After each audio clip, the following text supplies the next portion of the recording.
तीन भुवन में सार, वीतराग विज्ञानता। शिव स्वरूप शिवकार, नमहु त्रियोग समारिके, नमहु त्रियोग समारिके।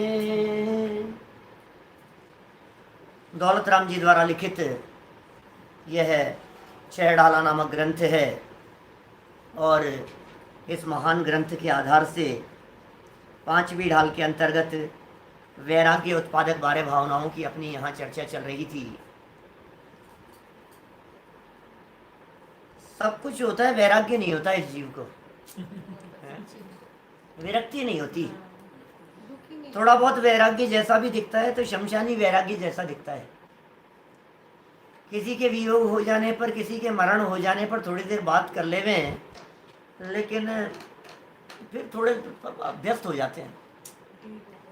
कारण क्या है कि तू 12 भावनाओं का चिंतन नहीं करता।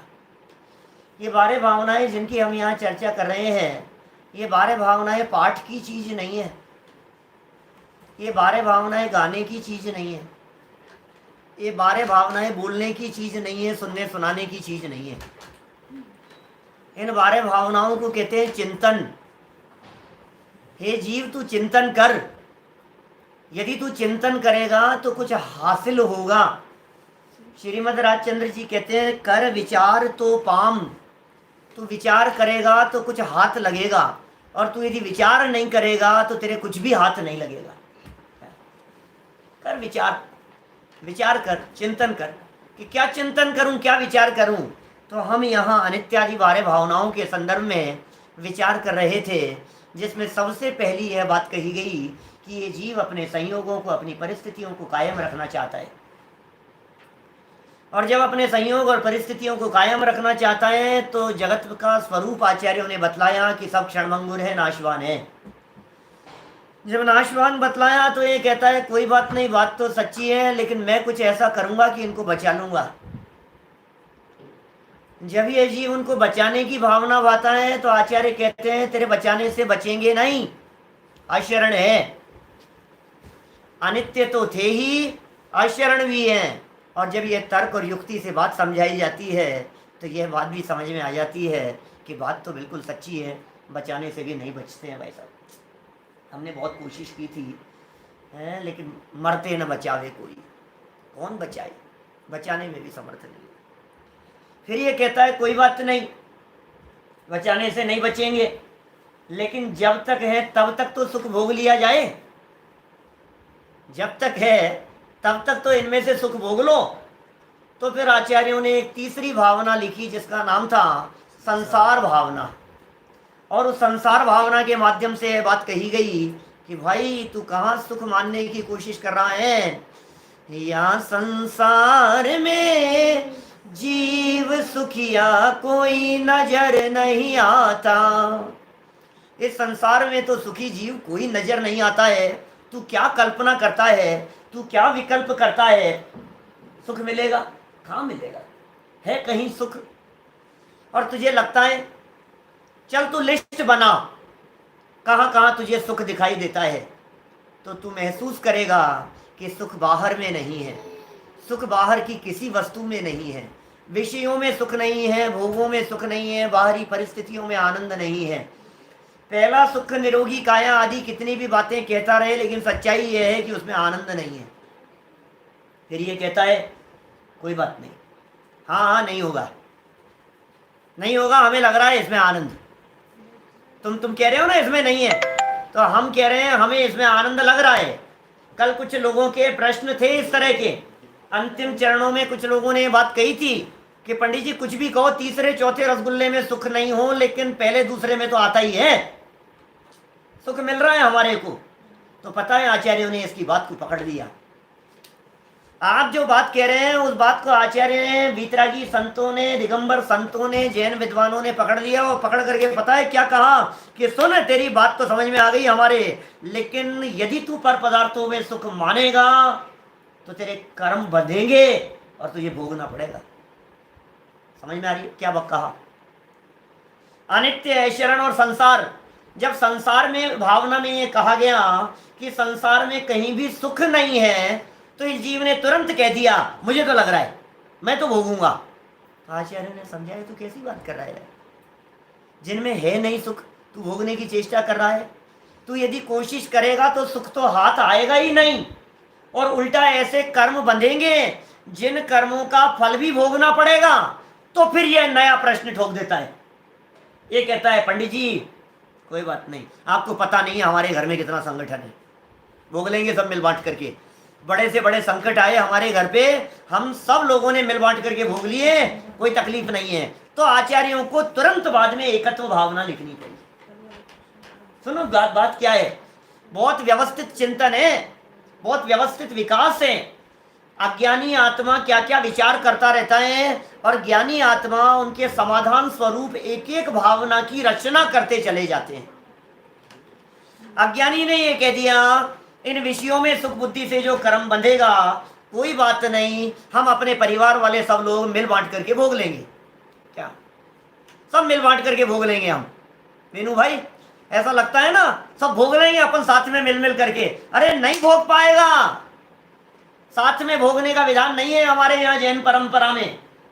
और तुझे लगता है कि सब मिल बांट करके भोग लेंगे, और तर्क देता है भाई साहब एक गाड़ी आई थी घर में, अकेले की थोड़ी ने, सब बैठते हैं उसमें। हमने मकान बनाया मैंने, कमाया मैंने था, अकेला थोड़ी ना रहता हूं, पूरे परिवार के लोग रहते। बाजार से फल खरीद करके लेकर के आते हैं, लाने वाला एक व्यक्ति और खाने वाले सब होते हैं, मिल बांट करके करते हैं। भाई साहब आप इस धोखे में मत रहना, हमारे घर में संगठन बहुत है और बहुत बड़ा परिवार है हमारा, और आज भी एक चूल्हे के अंदर खाना पकता है। 70 लोग हैं और 70 लोगों का खाना एक रसोई में बनता है। कितना संगठन है, आज के समय में मिलेगा नहीं ऐसा, सब मिल बांट करके तकलीफ को भोग लेंगे। तो आचार्यों ने कहा बेटा एक चौथे नंबर की भावना है, हम नहीं कह रहे हैं, आचार्यों ने लिखी है, ज्ञानियों और विद्वानों ने गाई है, तो एक बार उसका स्वरूप देख ले। बोले क्या स्वरूप है? बोले भावना का नाम है एकत्व भावना। एकत्व भावना बोले ये क्या होता है? बोले ये होता है कि हर व्यक्ति को अपना अपना कर्म खुद को ही भोगना पड़ता है। साहब क्या समझ में नहीं आई बात? पढ़ ले तो मैं क्या कह रहा हूं, छठा छंद पढ़ 5वीं ढाल का तो समझ में आएगी तेरे को बात। एकत्व भावना की चर्चा थोड़ी सी, क्या कह रहे हैं दौलत राम जी, क्या है ये एकत्व भावना, और कौन सा एकत्व करके तू सुख पाएगा, और कौन से एकत्व से तेरा अनंत संसार भ्रमाएगा? तू देख तो सही क्या कह रहे। बोलो, छठा छंद है 5वीं ढाल का, सब मिलकर के बोलना। आपका पूरा घर गुंजायमान होना चाहिए इस एकत्व पने से। आपको लगता है पूरे घर में संगठन है? सुनो सुनो जरा एकत्व की बात सुनो। शुभ अशुभ कर्म फल जेते, भोगे जिय एक ही तेते, सुत धारा होयन सीरी, सब स्वार्थ के हैं वीर। अरे भाई साहब क्या कह रहे हैं ये? सब स्वार्थी लोग हैं दुनिया में। आप गलत फहमी में मत रहना। और यदि स्वार्थ की स्थितियों को देखना हो तो आज इस कोरोना की परिस्थितियों में ये स्वार्थ की स्थिति किससे छिपी बैठी है बतलाओ मेरे को। मेरे यदि कोरोना हो जाए ना तो आज जो लोग सब मेरे को अपना अपना कह रहे हैं, क्या सब दूर भागेंगे, एक सेकंड नहीं लगेगी, ऐसे लगेगा जैसे 440 वोल्ट का करंट झटका लगने की संभावना दिख रही है। फोन करके बुला लेंगे ले जाओ इनको, फोन करके बुला लेंगे ले जाओ इनको। बोलो आप वो ये हालत कैसी है? ये कैसा स्वार्थी जगत है? ये वस्तु स्वरूप है भाई। हर व्यक्ति को अपना अपना ही भोगना पड़ता है, किसी का किसी को भोगना नहीं पड़ता है। कर्म करें हम और फल भोगे कोई और, ऐसी अनीति यहाँ जैन परंपरा में नहीं होती है। अपने अपने कर्मों का फल सबको मिलता है, इसका नाम है एकत्व भावना। स्वैसे एकत्व, अन्यत्व की चर्चा करेंगे कल, अन्यत्व भावना की। आज एकत्व की बात बतला रहे हैं। यहाँ कह रहे हैं शुभ अशुभ कर्म फल फल जेते, क्या क्या अर्थ हुआ? शुभ कर्म और अशुभ कर्म, दोनों ही प्रकार के कर्मों का फल जेते माने जितना भी है, पुण्य कर्मों का फल भी और पाप कर्मों का फल भी। जगत में ऐसी कहावत चलती है क्या? सुख के सब साथी, दुख में न को, ये जगत में चलती है। और जिनागम क्या कह रहा है? जिनागम कह रहा है सुख में भी साथी नहीं है, दुख में भी साथी नहीं है, और तू साथी बनाना चाहता है। तेरे को शिकायत रहती है, पता है कई बार क्या होता है, ये शिकायत करता है इस प्रकार की, क्या बताऊं पंडित जी साहब, साथ ही नहीं देते, बस बस पत्नी साथ दे देवे, बस यदि हस्बैंड हमारे साथ में दे देवे, बस ये बच्चे साथ दे देवे, बस यदि भाई साहब हमारे को साथ देवे, तो फिर देखो आप क्या, अगर तुम साथ दो तो फिर क्या बात है। ऐसी ऐसी बातें करता है। लेकिन क्या बताऊं साहब, ये साथ नहीं देते, साथ नहीं देते। मैं आपसे पूछना चाहता हूं किस चीज में आपको साथ चाहिए, बोलो। बस यही हमारे सुख दुख में साथी हो जाएं, और क्या। अरे सुख दुख में साथी का मतलब तो बताओ मुझे, क्या होता है? मेरे सर दर्द हो तो आप क्या चाहते हैं? मेरे पूरे परिवार के सर दर्द हो जाए, कैसा साथी चाहिए आपको? सर दर्द में साथी चाहिए ना आपको, तो मेरे सर दर्द हुआ, आपके सर दर्द नहीं हो रहा, यार ये क्या तरीका है यार? आपके भी सर दर्द होना चाहिए, थोड़ा तो साथ दो सर दर्द में। मेरे घुटनों में दर्द हुआ तो परिवार क्या साथ देवे भाई साहब, बतलाओ। मेरे पेट में दर्द होगा तो मैं ही भुगतूंगा उसे। सारे परिवार वाले मिलकर के मेरी खाट के, मेरे पलंग के दोनों साइड खड़े हो जाएंगे, बाकी कुछ नहीं कर सकते। कैसा साथ देंगे बतलाओ? और सुनो, साथ की भावना अच्छी भावना नहीं है।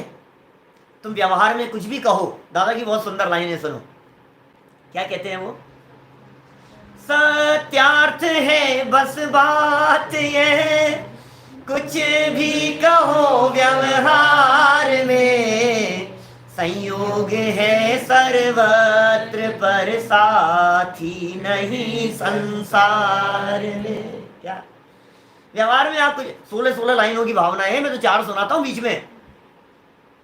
मैं भी पूरी सुनाने बैठ जाऊं तो आपको लगेगा कि यार ये क्या, मैं तो सबको ले लेता हूं थोड़ी थोड़ी सी, जिसको जो याद हो वो देख लो, आचार्य क्या कह रहे हैं, देख लो विद्वान क्या कह रहे हैं, देख लो ज्ञानी धर्मात्माओं ने क्या कही है, ये देख लो आप। सच्ची बात तो यही है, सत्यार्थ है बस बात यह, कुछ भी कहो व्यवहार में, संयोग है सर्वत्र पर साथी नहीं संसार में, साथी नहीं संसार में। संयोग तो बहुत है, साथी है क्या कोई? साथी कोई नहीं है, साथ देने वाला कोई नहीं है। और आगे की 2 लाइनें सुनो। संयोग की आराधना संसार का आधार है, एकत्व की आराधना आराधना का सार है। संयोग की आराधना संसार का आधार है। ये इनका साथ चाहिए, इनका साथ चाहिए, इनका साथ चाहिए। अरे मूर्खों को साथ चाहिए होता है, ऐसी बातें कहता है, जन्म जन्म का साथ है हमारा तुम्हारा। क्या 7-7 जन्मों के साथ की कसमें खाता है गले में हाथ डाल करके। वो कब, जब 7 फेरे लिए थे ना तब खाई थी, 7 साल बाद में तो याद भी नहीं रहेगी। ये 7-7 जन्मों तक। अरे भाई, ये जन्म जन्मांतरों का साथ मनुष्य गति के जीवों का नहीं होता है, ये जन्म जन्म का साथ निगोदिया का साथ होता है। ये क्या चाहिए? साथ में जन्म, साथ में मरण, साथ में जन्म, साथ में मरण। अरे मनुष्य गति में भी यदि साथ में जन्म होने लग जाए तो फिर वो तेरी पत्नी नहीं होगी, वो तेरी जुड़वा बहन होगी। साथ में जन्म होगा तो ये हर चीज अकेले अकेले हैं। ये एकत्व पने में बतला रहे हैं, साथ में कुछ नहीं है। कभी कभी मैं ये ऐसा कहता हूं, सुनो, जहां जहां तुम्हारे को साथ नजर आता हो ना, जरा वहां कल्पना करना, सोचना जरा। जहां तुम्हारे को ऐसा लगता हो साथ है साहब, साथ है साहब, इनका साथ है, इनके साथ से यात्रा अच्छी हो गई साहब, 500 लोगों का साथ था, इतने लोग थे साथ, कितने लोगों की साक्षी में इतने लोगों के साथ में, अच्छा शिखर जी की वंदना 500 लोगों ने साथ में की, वेरी गुड, 500 लोगों ने साथ में की, तो तुम क्या किसके पैर से चल रहे थे भैया? तुम जब तुम वंदना कर रहे थे, देखो निश्चय की बात तो सब अकेले अकेले हैं ही, मैं तो व्यवहार की बात कर रहा हूं अभी, मैं निश्चय की बात नहीं बतला रहा हूं, मैं व्यवहार से बात कर रहा हूं। मुझे व्यवहार से ये बात बतला दो कि आप अपने पैर से चल रहे थे कि किसी और के पैर से चल रहे थे? जब वहां सामूहिक भोजन बन रहा था और सब साथ में खा रहे थे, तो आप अपने हाथ से अपने मुंह में खा रहे थे कि किसी और के पेट में जा रहा था? बताओ। जब आप सामूहिक बैठ करके पूजन कर रहे थे, तो उस सामूहिक पूजन में क्या सामूहिक हो रहा था, ये बताओ, बोलो। सामूहिक हो रहा था, सामूहिक जाप, सामूहिक पूजन, सामूहिक सब कुछ सामूहिक हो रहा है साहब, वो हजारों लोगों ने मिलकर के सामूहिक किया। सुन भाई, हर व्यक्ति का अपना अपना होता है, इंडिविजुअल। सामूहिक के अंदर भी तेरा द्रव्य तू चढ़ा रहा था, सामूहिक में भी तेरा पाठ तू बोल रहा था, सामूहिक के अंदर भी तेरे परिणाम तेरे साथ में थे। तेरे भाव जैसे होंगे वैसा फल तुझे लगेगा, अब बगल वाले के जैसे भाव होंगे वैसा फल उनको लगेगा। यहाँ साथ का विधान नहीं है हमारे यहाँ जैन परंपरा में, यहाँ तो एकत्व की भावना है, अकेलेपन की भावना है। पिता चले जाए मोक्ष में और पुत्र जाए नरक में, और पिता चला जाए नरक में और पुत्र जाए मोक्ष में, पत्नी चली जाए स्वर्ग में और पति जाए मोक्ष में, कौन किसका साथ देगा भाई साहब? प्रथमानुयोग उठा करके देखो तो आपको ऐसी ऐसी विचित्र विचित्र प्रकार की घटनाएं दिखाई देगी जिन्हें देख करके आपका दिल दहल जाएगा। जिनके लिए दिन रात एक करते रहे, बोलो वे रामचंद्र जी जब दीक्षा ली तो सीता का जीव ऊपर स्वर्ग से आ गया उपसर्ग करने के लिए। ये हाल है जगत का। कौन किसको बचाए, कौन किसकी रक्षा, उपसर्ग करने के लिए। और रावण को संबोधन करने के लिए नरक में जा रही है, गजब हो गई बात। रामचंद्र जी पर वो सीता का जीव उपसर्ग करने के लिए आया है और रावण के ऊपर रावण को जाकर के संबोधन करने के लिए जा रहा है। और अगले भवों में, कुछ भवों बाद में, ये रावण का, सीता का जीव तो होगा पिता और रावण और लक्ष्मण होंगे उनके बेटे। लो, और फिर पासा बदलेगा और दीक्षा लेकर के ये जाएंगे ऊपर स्वर्ग में, अनुत्तर विमानों में जाएंगे और वापस लौट करके आएंगे। रावण तीर्थंकर होगा और सीता का जीव उनका गणधर होगा। किसको साथी कह रहे हो आप? जिसे आप साथी कह रहे हो वो दुश्मन हो जाता है, जिसे आप दुश्मन कह रहे हो वो साथी हो जाता है। फल तो लेकिन अपना अपना ही भोगना पड़ता है भाई साहब। अपने अपने कर्मों का फल सबको मिलता है। इस जन्म में नाम मिले, मिलेगा, मिलेगा भाई साहब, और मेरा मुझे भोगना पड़ेगा। मैं करूं, फल मिल जाए आपको। कोरोना हुआ आपको और मैंने किया जाप और मेरे जाप से कोरोना मिट गया तुम्हारा, वारे वाह, तो मेरे जाप करने का फल मुझे मिलेगा कि तुम्हारे को मिलेगा? भाई यदि जाप मैंने किया है तो उसका फल मुझे लगना चाहिए कि नहीं? कि नहीं नहीं आप जा रहे हो, ये तो अन्य मतियों में होता है भाई साहब। ये अजैनों की परंपरा जैनियों में कहां से आ गई मुझे समझ में नहीं आता है। तुम जा रहे हो शिखर जी, हमारी तरफ से भी ढोक लगाया आना, ऐसा चलता है ना समझ लोगों के द्वारा। हमारी तरफ से ढोक लगाया ना, वहां पार्श्वनाथ भगवान के पास जाकर के उनके चरणों में जब माथा टेको तो जरा संजीव गोदा का भी नाम ले लेना, तो मेरा भी वहां चल जाएगा। ऐसे पोपा भाई का राज है यहाँ। तुम शिखर जी जाकर के आए हो, हमने तुम्हारे हाथ लगा लिया, हम भी पवित्र हो गए। अरे वाह, खूब नाटक चल रहा है यार, गजब हो गई। मुझे समझ में नहीं आ रहा है ये रामायण क्या चल रही है पूरी की पूरी। कुछ हिसाब किताब नहीं है। आप करो, आपने घर में आटा पीसा और दूसरे के घर के गेहूं पिस गए अपने आप ही। ये कैसे हो गया? आप काम यहाँ कर रहे हो है और फल मिल रहा है उधर, ये कर रहा है यहाँ, उसका मिल रहा है वहां, वो कर रहा है वहां, उसका मिल रहा है वहां। क्या अनर्थ हो जाएगा पूरी प्रकृति में। पाप करने वाले पाप करेंगे और फल मिल जाएगा किसी और को, और पुण्य करेगा कोई और फल मिल जाएगा किसी और को। ये क्या क्या लफड़ा है? ये कह रहे हैं यहाँ दौलत राम जी, छेड़ाला भी यदि गहराई से ढंग से पढ़ लो तो तुम्हारा ये माइंड है ना, ये ऊपर की टॉप फ्लोर जिसमें पता नहीं क्या भरा है, ये सब साफ हो जाए। छेड़ाला तो पढ़ो, क्या कह रहे हैं यहाँ। छठा छंद है, शुभ अशुभ कर्म फल जेते भोगे जिय एक ही तेते। जे माने जो जो, और तेते माने वो, और भोगे जिय एक ही, अकेला ही भोगता है। आप अकेला अवतरे। भूदरदास जी कह रहे हैं, बोलो, बचपन से बोलते रहे हो ना आप, क्या कह रहे हैं भूदरदास जी? आप अकेला अवतरे, मरे अकेला हो, या कब हूँ इस जीव को साथी सगान कोई, जगत में साथी। बोलो, अकेला जन्मा है, अकेले मरेगा, किसका साथ तलाश रहा है, किसका साथ खोज रहा है? इस स्वार्थी जगत में कोई साथ देने वाला नहीं है भाई। अपने अपने, वो कहते हैं मंगतराज जी, ये तो समझ में आ गया ना। आप अकेला अवतरे माने जन्म अकेले हुआ, और मरे अकेला होए, मरेगा भी तो अकेले ही मरेगा। और यदि तू साथ चाहता हो तो बता, तेरे साथ साथ पूरे परिवार को लेकर के मर जाएं सब। क्या चाहता है? यदि तेरे को ऐसा ही अपनापन है तो तेरे कोरोना हो जाए तो पत्नी बच्चों को गले लगा लेना, साथ में लेकर के मरना। अरे नहीं नहीं नहीं, मैं काहे को ऐसा सोचूं, मैं काहे को ऐसा सोचूं, फिर काहे में साथ चाहिए तेरे को? कैसा साथ चाहिए?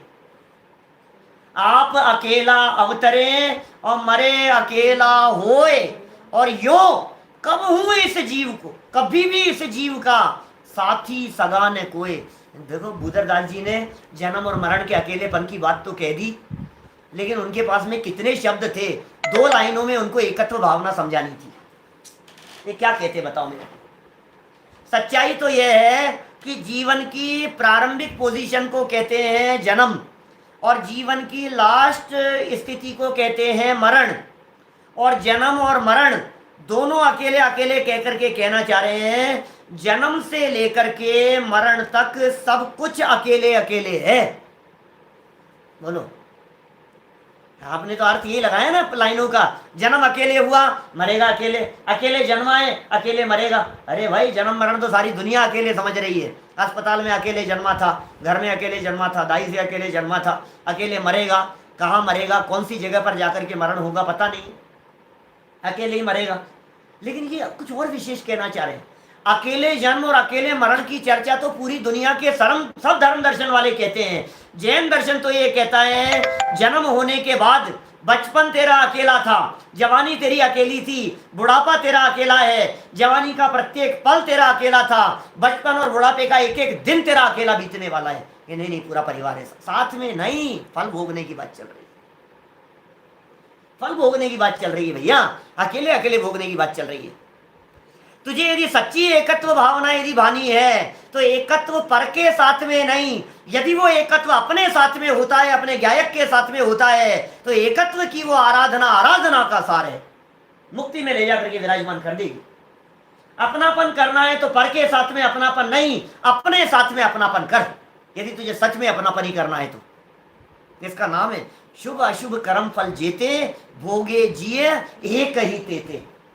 एक एक जीव एक एक ही भोगता है, अकेले अकेले ही भोग रहा है, भोगे जिए एक ही तेते। और फिर क्या कह दिया, सुत दारा होए न सीरी, सब स्वार्थ के हैं भीरी।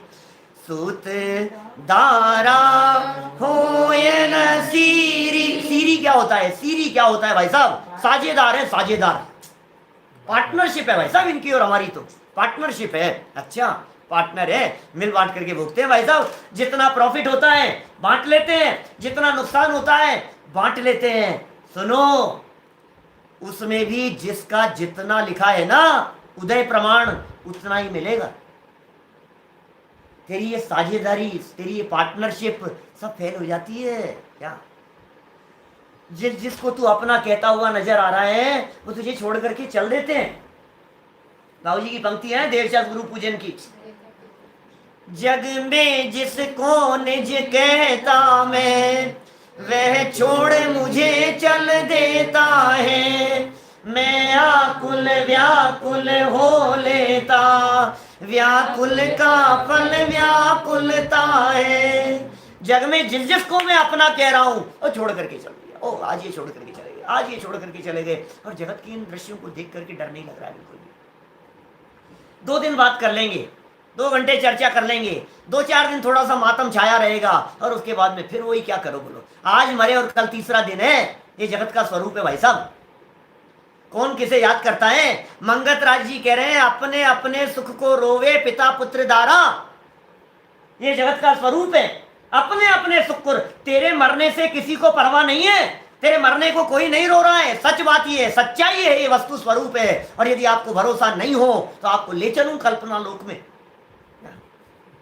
हमने ज्ञानचंद जी विदिशा वाले पंडित साहब से बात, चलो थोड़ा सा चलें, ठहराएं अपन कि कहां चलें। कल्पना करो कि आपका यहां मरण हो गया, बोलो कल्पना करो भाई, अपना यहां मरण हो गया। सोचना, जरा विचार करना। और हमारी लाश पड़ी हुई है, डेड बॉडी पड़ी हुई है। सच्ची बात बतला रहा हूँ, थोड़ी थोड़ी कल्पना करके देखना क्या हो सकता है, वस्तु स्थिति क्या है, जगत का स्वरूप क्या है, उसका चित्रण किया है। थोड़ा सा आंखें बंद करके विचार करो कि मैं यहाँ मर गया और मरने के बाद में मैं पहुंच गया मरते ही, क्योंकि अच्छे भाव थे, अच्छे परिणाम थे, मैं मर करके पहुंच गया स्वर्ग में। मैं मर करके स्वर्ग में चला गया। और स्वर्ग में तो अंतर्मूर्त में जन्म हो जाता है, गर्भ अवस्था तो होती नहीं है। और यहाँ तो लोग छींटे दे रहे हैं, अभी नब्ज देख रहे हैं, नाड़ी देख रहे हैं, क्या हुआ क्या हुआ, पानी देखो देखो देखो देखो। और इतने में मैं तो स्वर्ग में जन्म भी हो गया था। अब जरा वापस लौट करके आते हैं पीछे का हाल देखने के लिए। जिनके लिए हम मरे जा रहे थे ना, पत्नी के लिए मरे जा रहे थे, बच्चों के लिए मरे जा रहे थे, बीवी बच्चे, वो लोग जो हमारे को नजर आ रहे थे, एक बार हम लौट करके वापस आ गए, तुरंत ही सेकंडों के भीतर हम लौट करके वापस आ गए। और हम हाल क्या देखते हैं, और जो बिस्तरों पर पड़ी हुई है हमारी बॉडी, हमारे को तो नया मिल गया है शरीर देवों जैसा, और हम वहां बगल में आकर के खड़े हो गए चुपचाप, अदृश्य, किसी को दिख नहीं रहा है। और माहौल देख रहे हैं हम, चारों तरफ का माहौल दिखाई दे रहा है। बहू ये बात कर रही है, बच्चे बात कर रहे हैं, चढ़े गए शायद, लगता है ऐसा है, गए गए गए। अभी रोना पीटना चालू नहीं किया है, अभी सुनना, अभी रोना पीटना थोड़ी ना चालू करेंगे। रोना पीटना तो तब चालू करेंगे जब आस पड़ोस वाले आएंगे। क्या अभी तो ठिकाने लगाने की बात चल रही है। अभी तो लग रहा है इनको बिस्तरों से उतार लो, अभी तो लग रहा है इनकी चैन खोल लो, अभी तो लग रहा है ये कर लो, ये व्यवस्थाएं कर लो, देखो देखो अभी तो। और फिर अंदर से आवाज आ रही है, सुनो सुनो पहले खाना तो खा लो, खाने का टाइम हो रहा है, फिर अभी डिक्लेयर बाद में करना, अभी अभी ऐसा होगा ऐसा होगा। बातें चल रही है, मैं खड़ा खड़ा देख रहा हूँ, यार मेरी डेड बॉडी पड़ी हुई है, ये घर में क्या चर्चाएं चल रही है, ये माहौल क्या चल रहा है घर में। वस्तु स्थिति बतला रहा हूँ, घर घर की स्थिति कह रहा हूं मैं। जरा देख लेना, प्रैक्टिकल आंख खोल करके आस पड़ोस में, सब तरफ, अपने घर में, परिवार में निगाह डाल करके देखना, आपको ऐसी परिस्थिति नजर आएगी। मैं स्वर्ग से लौट करके आ गया और मैं हाल क्या देख रहा हूं। फिर क्या हुआ, धीरे धीरे फोन हुए, इधर उधर से लोग आना चालू हो गया, और फिर थोड़ा थोड़ा सा अब थोड़ा सा माहौल गमगीन होना शुरू हो गया। अब थोड़ा सा आंखों में आंसू आने लगे, अरे छोड़ करके चले गए, ये हो गया वो हो गया। फिर नाटक, फिर शव यात्रा चालू हो गई। अब चल रही है शव यात्रा, और शव यात्रा चलते चलते हमने सोचा चलो आज मौका मिला है, अपनी ही शव यात्रा में जरा शामिल हो जाते हैं। और हम भी शामिल हो गए अपनी ही शव यात्रा में, अदृश्य होकर के, देवगति के बन करके आए थे और अदृश्य होकर के हम भी शामिल हो गए उस शव यात्रा में, और साथ साथ में चलने लगे। हमारी ही शव यात्रा में हमने भी कंधा दे दिया क्या। और जब दिया कंधा तो हम देख क्या रहे हैं, सैकड़ों लोग हमारी शव यात्रा में चल रहे हैं और हमारे जीवन भर का पूरा कच्चा चिट्ठा खोल करके सामने रख रहे हैं। एक पक्का दोस्त जिससे अभी 3 दिन पहले ही हमने कुछ 2 करोड़ रुपए लिए थे, 2 लाख रुपए लिए थे, वो बगल वाले को कहता है, यार परसों तो पैसे दिए थे भाई साहब, कुछ लिखा पढ़ी नहीं, कुछ कहा नहीं, क्या होगा मेरे को समझ में नहीं आ रहा। उसको अपना पैसा याद आ रहा है। समझ में आ रही है बात। कुछ नहीं था, चेक से भी नहीं था, 2 नंबर का था, मैं क्या करूं, बड़ा बड़ा चक्कर। वो बातें कर रहे हैं और हम सुनते चले जा रहे हैं, देख रहे हैं सारा माहौल। शव यात्रा खत्म हो गई, लौट करके घर आ गए, सब अपने अपने घर पर चले गए, नहा धो करके बैठ गए। रात को तो स्पेशल एपिसोड आने वाला है टीवी में, क्या स्पेशल एपिसोड चल रहा है। बच्चों ने कहा मम्मी देख ले चुपचाप, आवाज कम रखना। आकर के सब टीवी देखने में मस्त हो गए। इतने में सीढ़ियों में किसी के चढ़ने की आवाज आई, बाहर से बैल बजी, बंद कर चुपचाप, फटाफट कोई आया। और जैसे ही कोई व्यक्ति आता है, अरे मेरे बाबूजी मर गए। क्या कर रहा है भाई, हम देख रहे हैं सारा नाटक, क्या पूरा का पूरा नाटक चल रहा है, क्या चल रहा है। और सोचो जरा, वो जो सोच करके रोते हैं, उन्हें देख देख करके हम महसूस कर रहे हैं कि इन्हें हमसे कितना मतलब था। बाबूजी चले गए, अब बच्चों को स्कूल से कौन लेकर के आएगा। बेचारे थे तो घर की चौकीदारी होती रहती थी, वो बैठे रहते थे तो सबका वो लगा रहता था, ये लगा रहता था, बाजार से सब्जी ले आते थे, बैंक का काम निपटा देते थे। आज वो थे तो सब कुछ हो जाता था। सबको क्या लग रहा है, अब सब्जी कौन लाएगा, तुम्हें लग रहा है बैंक का काम कौन निपटाएगा, तुम्हें ये लग रहा है कि अभी 2 साल के बच्चे को बेचारे को वो बैठे बैठे यहाँ खिला लेते थे और हम अपने पिक्चर देखने चले जाते थे, अब कौन खिलाएगा, किसके पास छोड़ करके जाएंगे। माने तुम्हें अपनी चिंता लग रही है, तुम्हें जाने वाले की चिंता नहीं है जो चला गया है। ये सच्ची बात कही है मंगतराज जी ने 12 भावना के अंदर। अपने अपने सुख को रोए पिता पुत्र दारा, पत्नी हो पुत्र हो सगे संबंधी हो, क्या याद कर करके रोता है बतलाओ। पत्नी रोती है, अब किसके लिए श्रृंगार करूंगी, अब क्या करूंगी मैं, है मेरा तो अब कोई साथी नहीं है, अब बच्चों को कौन संभालेगा, अब इसको कौन रखेगा, अब इसका क्या होगा। है दिवाली पे साड़ी और चूड़ी लाते थे, बोलो। कौन लाएगा?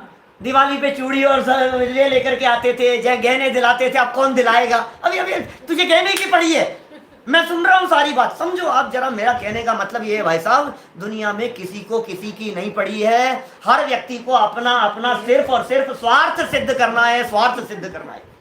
हर व्यक्ति स्वार्थी है। जब तक स्वार्थ सदता हुआ नजर आएगा तब तक सब तुझको अपनाएंगे, और जब न रहेंगे प्राण ये तन में सब तुझको ठुकराएंगे, सारा जगत तुझे ठुकराएगा। साथी सगा ने कोई, ये जगत का स्वरूप है, न यहाँ कोई साथी है न यहाँ कोई सगा है। हर व्यक्ति को अपने अपने कर्मों का फल मिलता हुआ दिखाई देता है। क्या लिख दिया यहाँ, सुत दारा होए न सीरी, सब स्वार्थ के हैं वीर। स्वार्थ में भीगे हुए हैं सारे के सारे लोग, आकंठ डूबे हुए हैं अपने स्वार्थ में। अकबर बीरबल का एक प्रसंग है, पता है आपको। अकबर ने बीरबल से कहा कि जाओ इस दुनिया में मालूम करो ये जीव सबसे ज्यादा अपनापन प्रेम किससे करता है, बोलो किससे सबसे ज्यादा अपनापन करता है। तो सब लोगों ने सब तरह के जवाब दिए, लेकिन बीरबल का जवाब था अपने आप से ही प्यार करता है।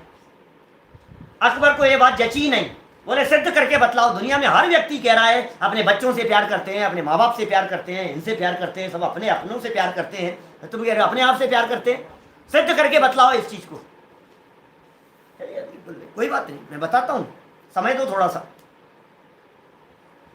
एक कांच की टंकी मंगवाई गई, ट्रांसपेरेंट, काफी बड़ी, और उस टंकी में एक बंदर को अपने बच्चे के साथ में छोड़ दिया गया, और उस टंकी में पानी शुरू किया धीरे धीरे करके। चारों तरफ पब्लिक इकट्ठी थी।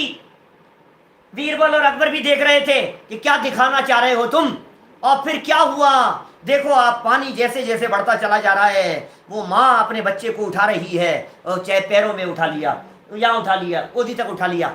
देखो सब लोग, अरे देखो बीरबल देखो, ये होते हैं बच्चे के प्रति प्रेम, ऐसा होता है प्रेम। अपने प्राण देकर के भी बच्चों को बचाना चाहते हैं। देखो जरा हालत क्या है। बीरबल ने कहा देखे जाओ तुम। फिर क्या हुआ, धीरे धीरे पानी बढ़ता चला गया, पानी बढ़ता चला गया, बच्चे को कंधे पर उठा लिया उसने, पानी और बढ़ता चला गया, 2 पैरों के ऊपर वो बंदरी खड़ी हो गई, 2 पैरों पर खड़ी हो गई, पानी यहाँ तक चढ़ गया, पानी यहाँ तक चढ़ गया, बच्चे तक आने लगा, और बच्चे को अपने माथे पर बिठा लिया, अब भी बचा लिया बच्चे को, और लोग जय जयकार कर रहे हैं। देखो आप बच्चों के प्रति कैसा प्रेम होता है। बीरबल अपने ही जाल में खुद फंस गया। पानी बढ़ता चला गया, और जैसे ही पानी नाक के ऊपर गुजरने की कोशिश हुई, बच्चे को नीचे पटका और उसके ऊपर खड़े हो गए। व्यक्ति एक लेवल तक चाहता हुआ दिखाई देता है, एक लेवल तक प्रेम करता हुआ दिखाई देता है, एक प्रेम और वात्सल्य एक लिमिट तक दिखाई देता है। सच्चाई यह है कि अपने आप को ही चाहता है, इससे ज्यादा किसी को नहीं चाहता। ये सारे जगत की स्वार्थ वृत्ति है। इसलिए सुत माने होता है बेटा, सुत, और दारा का अर्थ है पत्नी। सुत और दारा माने पुत्र और पत्नी। हो ये न सीरी, ये सीरी नहीं है, ये साझीदार नहीं है, ये तेरे पुण्य पाप कर्म के फल को भोगने में समर्थ नहीं। अपने यहाँ तो वाल्मीकि का प्रसंग आता है इस तरह का, रामायण लिखी वाल्मीकि ने। ऐसा कहा जाता है डाकू थे वे, वाल्मीकि डाकू थे, और जंगल में चारों तरफ लूटते थे, लूट मार मचाते थे। और एक बार नारद जी अगर किसी को जाने नहीं देते थे, जंगल से जो भी गुजरता था उसकी लाशों की ढेर लगा लगा करके ऐसे बड़े बड़े ड्रम इकट्ठे कर दिए थे उन्होंने। एक व्यक्ति को मारा और एक पत्थर डाला, इतना छोटा सा रोड़ी जैसा एक पत्थर, और ऐसे 7 ड्रम इकट्ठे कर लिए थे। इतनी हत्याएं की थी लोगों की, कोई जंगल से पार नहीं हो पाता था। एक दिन नारद जी उधर से निकल रहे थे, पकड़ में आ गए। कोई महात्मा जी होंगे, पकड़ में आ गए, पकड़ लिया। बोल निकाल तेरे पास में जो भी है, कुछ नहीं है, कुछ नहीं दूंगा, मेरा क्या, तू किसके लिए करता है, तू बातों में मत उलझा मेरे को, तो सच सच बतला। आज तक कोई नहीं गया यहाँ से कि सही मैं सही कह रहा हूँ, तू करता किसके लिए ये तो बता। कि माँ बाप के लिए करता हूँ, पत्नी बच्चों के लिए करता हूँ, और किसके लिए करूंगा। कि तूने पूछा है उनसे, वो तेरे पाप के फल को भोगने के लिए तैयार है या नहीं है। क्या बात कर रहे हो, उनके लिए कमाता हूं तो वो क्यों नहीं भोगेंगे। कि पूछ क्या, कि बेवकूफ बना रहा है मुझे, कि नहीं मुझे बांध करके चले जा बाप, बांध करके चले जा, मुझे पैक करके चले जा, जैसा चाहे चले जा, लेकिन एक बार तू पूछ करके आ, और यदि तेरी बात सच्ची है तो मुझे जान से मार देना, जाने मत देना। गया पूछने के लिए, माँ बाप से जाकर के पूछा, मना कर दिया माँ बाप ने, बेटा बचपन से तेरे को पाल पोस करके बड़ा किया, इतना बड़ा कर लिया, अब बुढ़ापे में तुम्हारी जवाबदारी है, अब तुम न्याय से कमाओ या अन्याय से कमाओ, हम तो तेरे पाप में भागीदार नहीं होंगे। हम क्यों कहेंगे कि तू पाप कमा करके लेकर के आ, हम क्यों भोगेंगे। बच्चों से पूछा तो बच्चों ने मना कर दिया कि नहीं पिताजी, हम नहीं भोगेंगे आपके पाप को। पत्नी से पूछा, जन्म जन्म का साथ देने वाली, वो पत्नी ने साफ मना कर दिया। बात स्पष्ट समझ में आ गई, कोई पाप को भोगने वाला नहीं है। और यदि आपको विश्वास नहीं हो तो मैं आपसे पूछना चाह रहा हूँ, सभा में इतने लोग जो सुन रहे हैं, हजारों लोग, मैं पूछना चाह रहा हूँ आपसे, अपने घर और परिवार में एक बार जरा ये कह करके दिखा दो आप किसी व्यक्ति को कि मैंने ये पाप किया है और तुम मेरे साथ सजा भोगोगी ना। पलट करके सामने जवाब दे देंगे, हम क्यों भोगेंगे। प्रैक्टिकल करके देख लो आप। मैंने ये जमीन ली थी, मैंने ऐसा द्वंद फंद किया था, मैंने उसका ये किया था, मैंने उससे इतने करोड़ रुपए लेकर के मैंने डुबो दिए थे, तुम चुकाओगे ना। क्या बच्चा, बेटा मैंने तुम्हें मैं बताया नहीं आज तक, लेकिन 7-8-10 करोड़ का कर्जा है मेरे माथे पर, मैंने बताया नहीं आज तक, मैंने सब ऐसा ऐसा किया था, सारा डुबो दिया था मैंने, अब तुम चुका दोगे ना। अरे भाई साहब, पिताजी हम क्यों चुकाएंगे, आपकी आप जानो। और कर्जा क्यों किया था आपने, हमने थोड़ी ना कही थी आपको कर्जे के लिए। 4 बातें सुना देंगे भाई साहब, तुरंत पलट करके सामने जवाब देते हुए दिखाई देते हैं। ये जगत का स्वरूप है ये, इसलिए वो। और देखो बाबूजी की क्या पंक्तियां हैं, मैं एकाकी एकत्व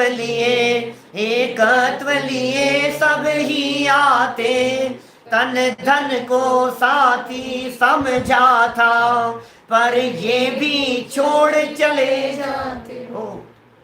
तन को साथी समझा था, धन को साथी समझा था, जन को साथी समझा था, सब छोड़ छोड़ करके चले जाते।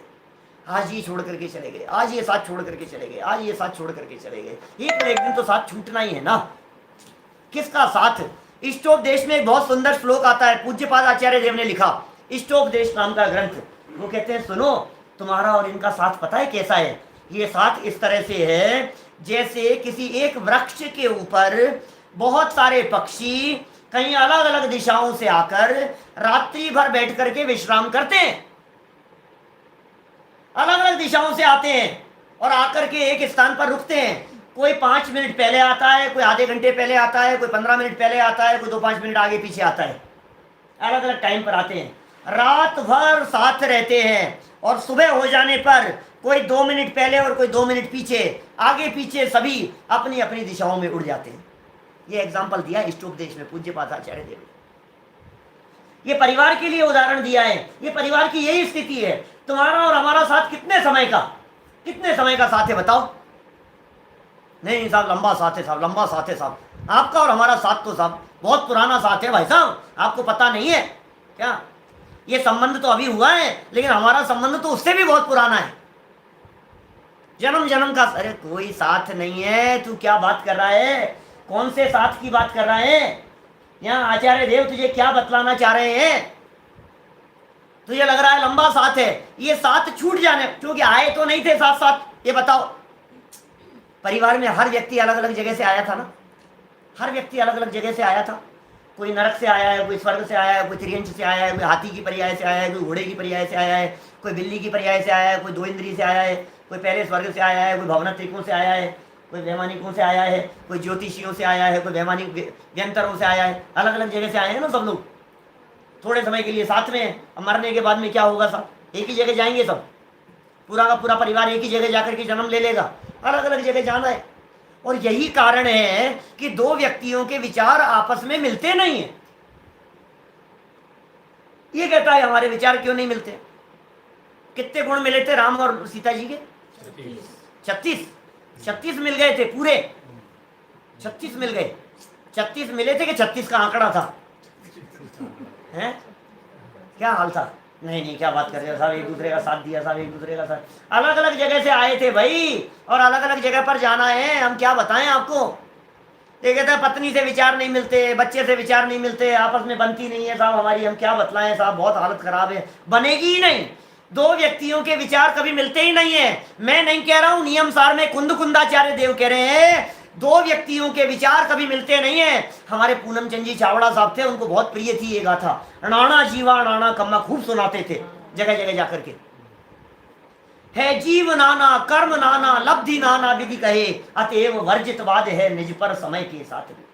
क्या झगड़ा करें, क्या विवाद करें, हर व्यक्ति की सोच अलग है, हर व्यक्ति का चिंतन अलग है, हर व्यक्ति का ओढ़ना पहनना अलग है, हर व्यक्ति का दिमाग अलग तरीके से काम करता है, हर व्यक्ति के अपने अपने कर्म अलग अलग हैं। पास्ट कर्म अलग है, वर्तमान में अलग है, जाना अलग जगह पर है, जाया आया अलग जगह से है। तो रात्रि भर का साथ है यार, शांति से रह ले, और क्या है, किस बात का दिमाग लगाता है, ये सिखा रहे हैं यहाँ। तो क्या कहा हमने, क्या लाइनें बोली थी? मैं एकाकी एकत्व लिए सब ही आते, तन धन को साथी समझा था, पर ये भी छोड़ चले जाते। सब छोड़ छोड़ करके चले जाते, कौन कितना साथ देता है। मंगत राज जी ने तो ऐसा लिखा अपनी वारे भावना में, लक्ष्मी चलत न पेड़ जाए मरघट तक परिवारा, क्या अपने अपने सुख को रोवे पिता पुत्र दारा। जब तू मरेगा तो तेरे घर की जो संपत्ति है, जो तिजोरी है, जो धन है, जो नोट पड़े हुए हैं, वो 1 इंच मात्र भी नहीं चलेंगे।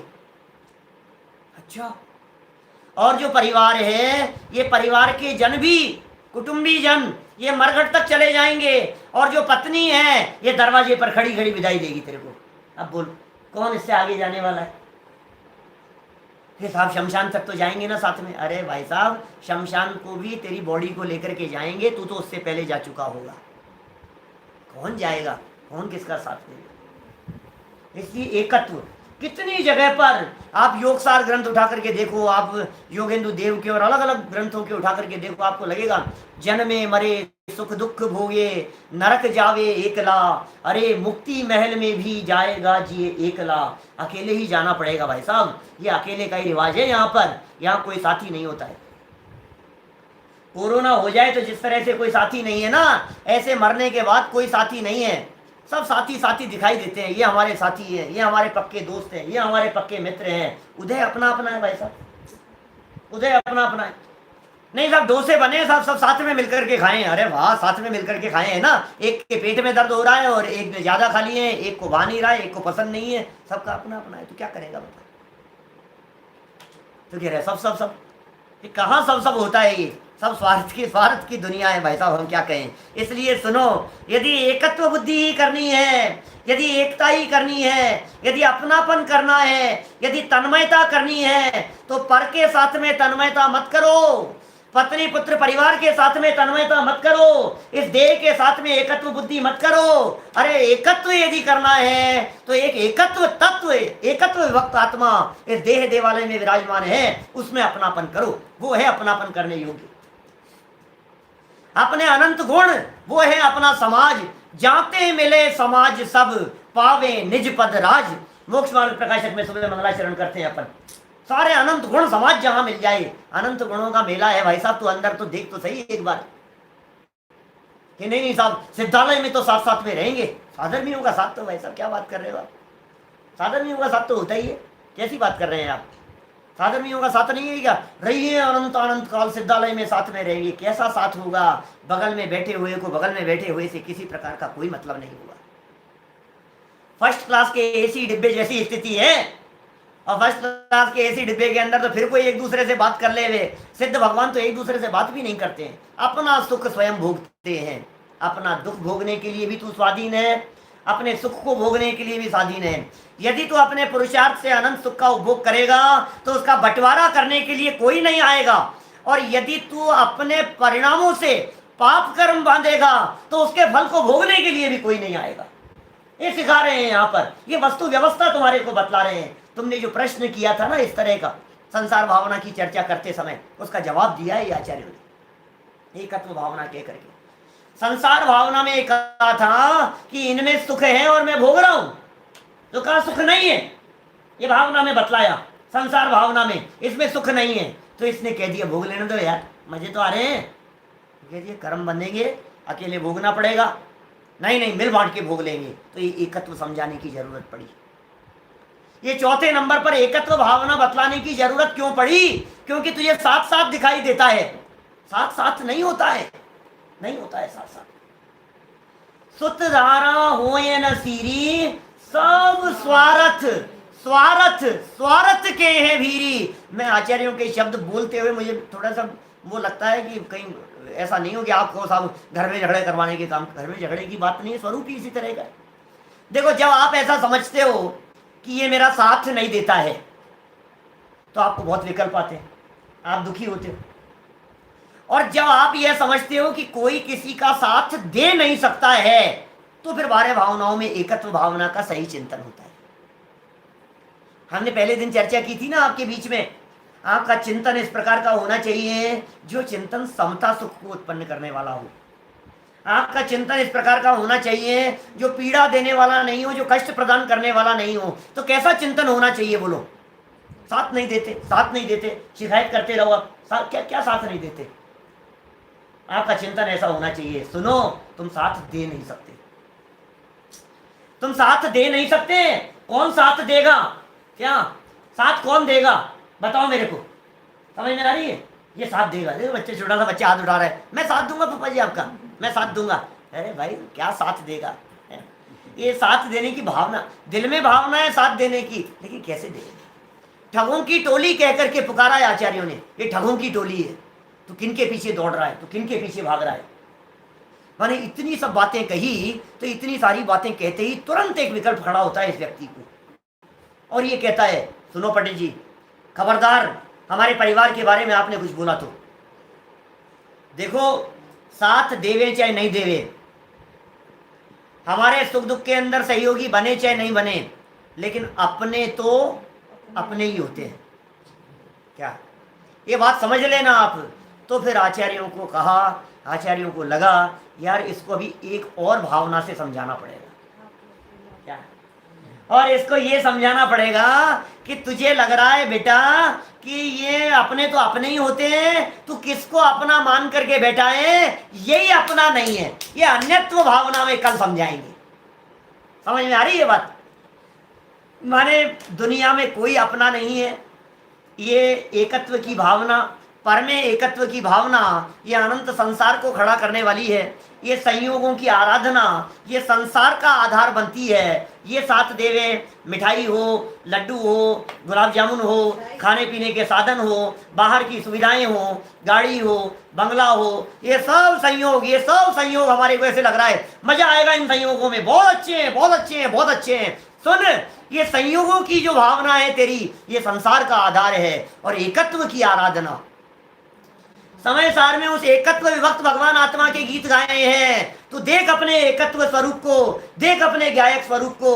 अनादि काल से अकेला है और अनंत काल तक अकेला रहेगा, किसी के साथ की जरूरत नहीं है। अकेला जन्मा है, अकेला मरेगा, अकेले नरक निगोद से आया है, अकेले स्वर्ग में जाएगा, और मोक्ष में भी तुझे अकेले ही जाना पड़ेगा। तो तू अपने उस एकत्व विभक्त आत्म तत्व को समझ, उसके स्वरूप को समझ, और अपने गायक भगवान आत्मा को जानकर, पहचान कर, उसमें तल्लीन होकर के परिपूर्ण सुख और सच्चे सुख की प्राप्ति कर। इसी मंगल भावना से बात को यहीं विराम देते हैं।